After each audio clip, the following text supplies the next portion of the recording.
Kami dari kelompok 6.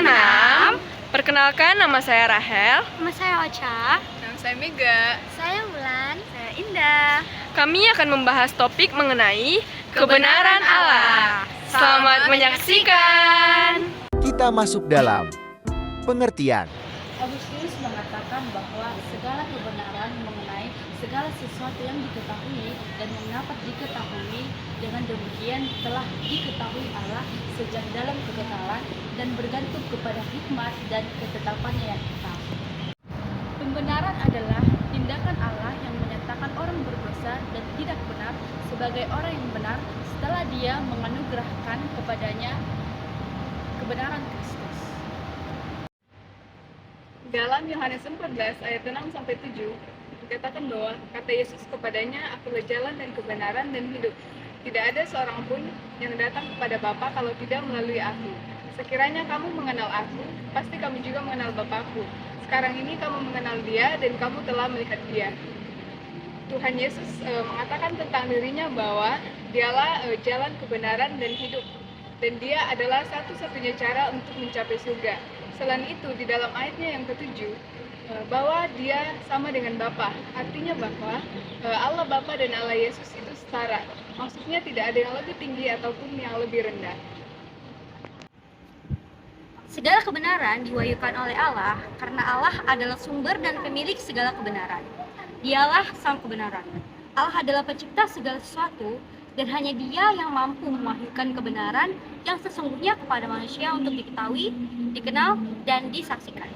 Artinya, hanya ketika Allah atau anugerah umum kepada semua manusia atau orang pilihan dan kebenaran itu adalah berasal dari Allah. Akibatnya adalah bersesuaian dengan wahyu Allah. Maka itulah kebenaran yang sesungguhnya yang dikaruniakan non-pilihan sebagai wahyu umum.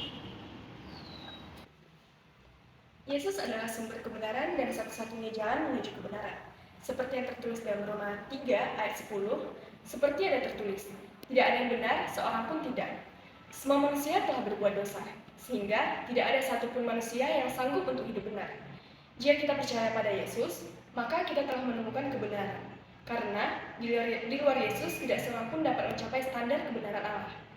Hanya Yesus satu-satunya jalan menuju kebenaran. Seperti yang tertulis dalam 2 Korintus 5 ayat 21, Dia yang tidak mengenal dosa telah dibuatnya menjadi dosa karena kita, supaya dalam Dia kita dibenarkan oleh Allah. Banyak orang yang berusaha untuk hidup benar, tetapi bertindak sebagai orang yang tidak benar. Sebagai orang percaya, manusia hanya dapat dibenarkan oleh karena iman, seperti yang tertulis dalam Roma 3 ayat 21-22. Tetapi sekarang, tanpa hukum Taurat, kebenaran Allah telah dinyatakan, seperti yang disaksikan dalam kitab Taurat dan kitab-kitab para nabi, yaitu kebenaran Allah karena iman dalam Yesus Kristus bagi semua orang yang percaya, sebab tidak ada perbedaan. Namun, bukan berarti manusia hidup dengan bersantai-santai. Manusia juga harus berusaha untuk tetap hidup di dalam kebenaran Kristus dan bertindak sesuai dengan kehendaknya. Tanpa kebenaran, kita memiliki masa depan yang tidak berpengharapan tanpa moral. Tanpa kebenaran, manusia kehilangan kehormatan. Tetapi ada pengharapan di mana kebenaran itu akan membebaskan manusia. Apakah yang lebih mendekati kebenaran kehidupan di dunia atau di surga? Jadi kita harus hidup seperti orang asing di dunia ini karena tanah air kita adalah surga. Berikut implikasinya terhadap pendidikan Kristen. Kebenaran Tuhan yang berpusat pada Kristus menjadi landasan seluruh kehidupan manusia sebagai ciptaan Tuhan yang mulia. Kebenaran Tuhan membimbing semua orang beriman untuk mengajarkan prinsip-prinsip pengetahuan tentang Tuhan melalui pendidikan. Prinsip pendidikan Kristen tidak hanya mengajarkan kebenaran, tetapi juga mendorong orang-orang untuk memperbarui pikiran mereka dan menerapkan semua kebenaran dalam kehidupan nyata. Pendidikan Kristen adalah tentang proses pembelajaran tentang kebenaran Tuhan dan respon terhadap Tuhan yang dibuktikan dengan berdamai dengan sesama manusia dan dengan Tuhan. Miller mengatakan bahwa para pendidik Kristen harus belajar dan memahami pengajaran Kristus dan menerapkannya dalam berbagai aspek kehidupan pribadi, maupun kepada para siswanya untuk mempelajari Tuhan tentang keadilan dan kebenaran, serta menerapkannya dalam berbagai mata pelajaran. Dengan demikian, kebenaran Allah dalam Alkitab menjadi dasar pendidikan Kristen yang sangat pokok atau tidak dapat digantikan dengan prinsip lain. Nah, dalam pengenalan pribadi dan karya Allah maupun proses pembaharuan hidup semakin serupa dengan Kristus. Tujuan utama pengajaran Kristen adalah untuk menemukan hukum Allah dan mengaplikasikannya sebagai respon ketaatan pada Allah. Seperti terdapat di 1 Timotius 2 ayat 4 yang mengatakan, yang menghendaki supaya semua orang diselamatkan dan memperoleh pengetahuan akan kebenaran. Ini menjelaskan bahwa Allah menghendaki semua orang untuk diselamatkan dan memperoleh pengetahuan akan kebenaran. Kebenaran yang dimaksud adalah firman Allah yang sudah diwahyukan dalam Alkitab. Sebagai orang percaya, sudah seharusnya kita hidup dengan kebenaran Allah karena kehidupan manusia berpusat pada Kristus untuk mengenal, bersekutu, dan memuliakan Dia.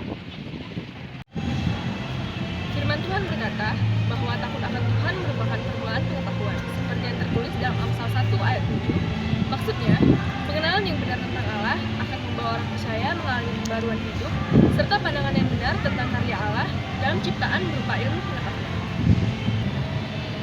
Pendidikan Kristen juga mengajarkan tentang apa yang menjadi kehendak Allah, yang berkenan bagi Allah dan yang bukan kehendak Allah.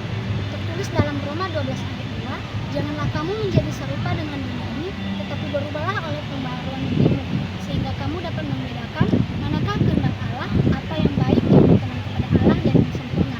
Jika kita sudah tahu apa yang menjadi kehendak Allah, artinya kita sudah mengenal kebenaran Allah, dan hal ini membantu kita untuk menjalani hidup sesuai dengan apa yang dikehendaki. Sekian video dari kami. Thank you Thank you for watching. Bye-bye. Kami akan menampilkan hasil role play berikut. Kesel banget sih.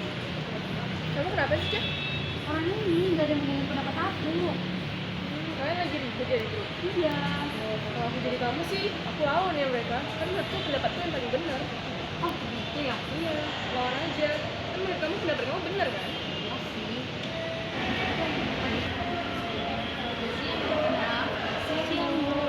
Kalian dari tadi ngomong apa sih? Kok saya lihat kalian asik banget? Jadi gini Bu, tadi aku cerita sama Rahel kalau di kelompok aku itu pendapat aku nggak diterima. Terus kata Rahel, aku harus ngelawan karena pendapat aku yang benar. Oh gitu.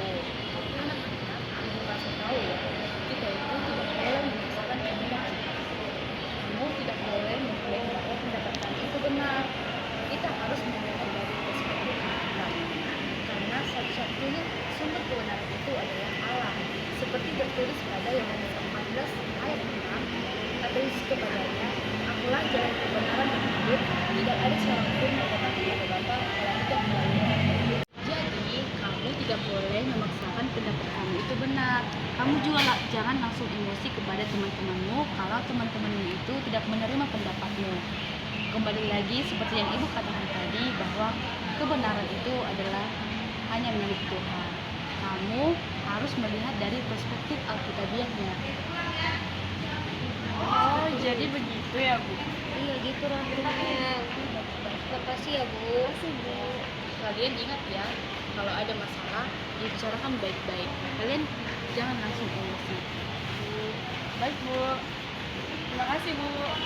Selanjutnya implikasinya. Bagi kehidupan.